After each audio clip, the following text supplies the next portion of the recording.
Hi, I'm Matt Tuttle, and I'm a master installer here at First Impression Ironworks. I install all of the custom iron products here, and I've probably installed over 12,000 doors and gates in the last 10 years that I've been here for all homeowners in Arizona.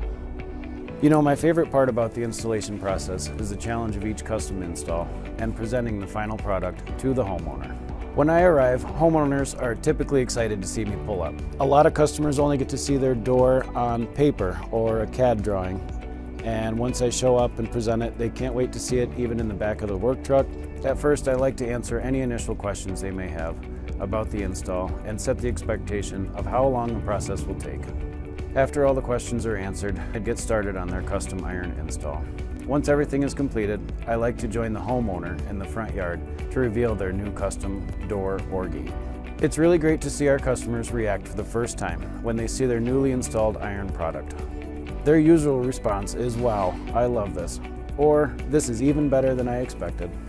So stop in here at our Gilbert showroom or at any one of our showrooms throughout Arizona.